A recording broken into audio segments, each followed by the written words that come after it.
मेरा नाम मिलाया है। मेरा जन्म बिएनो के राज्य में हुआ था, जो 6 राज्यों में से एक था।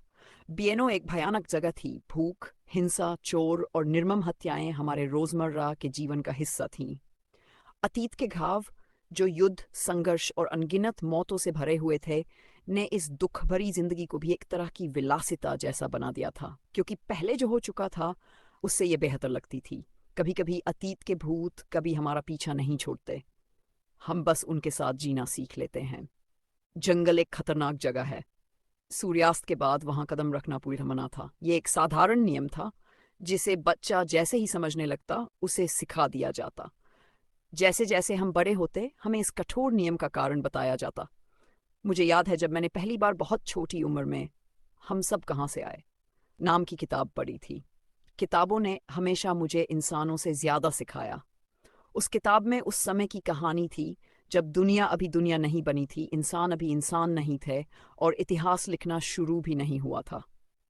ब्रह्मांड की रचना के दौरान देवताओं ने एक ऐसी दुनिया बनाने का निश्चय किया जिसकी वे देखभाल और नियंत्रण कर सकें। सबसे पहला जीवित अस्तित्व जो उन्होंने बनाया वह था जीवन वृक्ष, ट्री ऑफ लाइफ।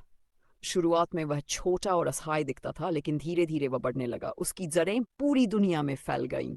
उन लंबी जड़ों के माध्यम से वह हर उस चीज से जुड़ गया जो उसके बाद बनाई गई।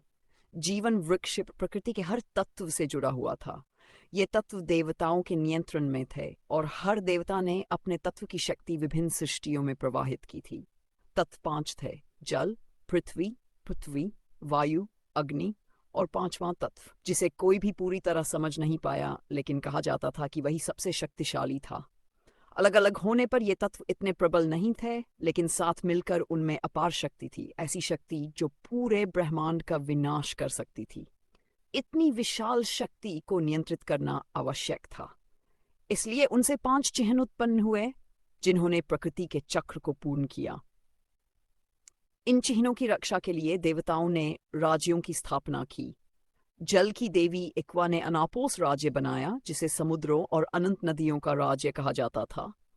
वहां के लोग चलने से पहले तैरना सीखते थे, वे मानो इंसानी दुनिया की मछलियां थे। वायु के देवता वेंटस ने यूरस राज्य बनाया, जो शक्ति का केंद्र था। विशाल और ऊंची पवन चक्कियों से सुसज्जित यह राज्य उन सभी मशीनों को ऊर्जा प्रदान करता जिनका उपयोग बाकी राज्यों में होता था। पृथ्वी की देवी टेरा ने टेलस राज्य की रचना की, धरती का राज्य जहां से सभी राज्यों के लिए भोजन प्राप्त होता था। वहां जो भी बोया जाता बिना किसी कठिनाई के उग जाता। अग्नि के देवता फियोनो ने वल्कन राज्य बनाया, जो एक विशाल ज्वालामुखी के चारों ओर बसा था। उसकी लपटें और लावा नदियों की तरह गांवों के बीच बहते थे। उनका काम बाकी राज्यों को धातुएं और खनिज उपलब्ध कराना था। और फिर था पांचवां देवता, पांचवें चिह्न के साथ। पांचवें और अज्ञात तत्व से उत्पन्न वह चिह्न 2 भाइयों बेनेडिक और क्रेय को दिया गया। वे एक ही राज्य के राजा थे।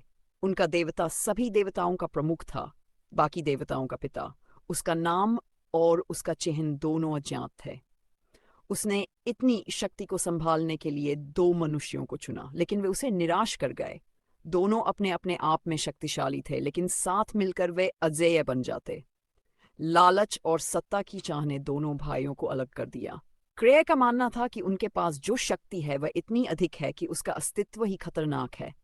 दूसरी ओर बेन सारी शक्ति खुद के लिए चाहता था ताकि वह बाकी राज्यों को जीत सके। वह अपने भाई के साथ उसे बांटना नहीं चाहता था, इसलिए उसने अपना अलग राज्य बिएनो बनाया, वही राज्य जहां मैं रहती हूँ। और फिर उसने अपने ही भाई के खिलाफ एक भयानक युद्ध छेड़ दिया, जिसमें दोनों ने एक दूसरे के लिए अनंत घृणा की घोषणा कर दी। अपने भाई की विशाल सेना को देखकर क्रेय ने जंगलों की गहराइयों में क्रेसेंडो राज्य की स्थापना की, ताकि न बेन और न ही कोई और उसे कभी ढूंढ सके, और इस तरह पांचवें तत्व की शक्ति से दुनिया की रक्षा की जा सके। हजारों वर्षों तक सब शांत रहा, लेकिन 20 साल पहले बिएनो राज्य ने अपने शाश्वत शत्रु क्रेसेंडो को खोज निकाला। जंगल से गुजर रही एक गाड़ी को लूट लिया गया। चालाकी से उसके मालिकों ने हमलावरों का पीछा किया और छिपे हुए राज्य का पता लगा लिया। उसी दिन बिएनो के राजा सर लूसियस ने क्रेसेंडो के राजा सर जेलोन के खिलाफ युद्ध की घोषणा कर दी। हालांकि बाकी राज्यों ने शांति की सलाह दी, लेकिन राजा लूसियस ने सुनने से इनकार कर दिया। उनका कहना था कि अपने पूर्वजों द्वारा शुरू किए गए संघर्ष को समाप्त करना उनका कर्तव्य है। युद्ध उम्मीद से कहीं अधिक लंबा चला। क्रेसेंडो के राजा ने जादू का अभ्यास किया था जो पूरी तरह निषिद्ध था, लेकिन वही शक्ति और पांचामेन चिह्न की ताकत उसकी सबसे बड़ी सहायता बनी। यहीं से कहानी थोड़ी उलझ जाती है। कोई नहीं जानता कि वास्तव में क्या हुआ था। हमें सिर्फ इतना बताया जाता है कि हम जीत गए, कि जादूगर राजा को स्वयं सर लूसियस ने मार गिराया। लेकिन खतरा समाप्त नहीं हुआ। किसी तरह क्रेसेंडो के लोग बच गए, इसीलिए रात में जंगलों में जाना मना है। हमें बताया जाता है कि वे खतरनाक हैं। मुझे ये बात बेहद नापसंद है कि हमें सच्चाई कभी नहीं बताई गई। मैं किसी से नफरत कैसे कर सकती हूँ जब मुझे ये तक नहीं पता कि उन्होंने वास्तव में क्या किया था, और हम एक प्राचीन युद्ध को क्यों डोते रहें जिसे बहुत पहले समाप्त हो जाना चाहिए था। हमारा कर्तव्य अपनी गलतियों से सीखना होना चाहिए, न कि उन्हें बार बार दोहराना, वरना आगे बढ़ने का कोई अर्थ नहीं। हम कभी पूरी तरह समझ ही नहीं पाते कि हिंसा, पीड़ा और मृत्यु हर बार हमसे हमारी इंसानियत का कितना हिस्सा छीन लेती हैं। सब कुछ अलग होना चाहिए था, हमें अलग होना चाहिए था, तभी शायद हम संतुलन और शांति पा सकते, वरना हम हमेशा वही इंसान बने रहेंगे जिनकी रचना पर स्वयं देवताओं को शर्म आती है। इन्हीं विचारों के कारण मुझे इतिहास की कक्षाओं में कई बार दंड मिला, और इसलिए भी कि मैं अपने लिए किसी और तरह की जिंदगी की कल्पना करती थी, एक बेहतर जिंदगी, एक जादुई जिंदगी, ऐसी जिंदगी जिसकी किसी ने कभी कल्पना भी न की हो। काश मुझे पता होता कि आगे क्या होने वाला है।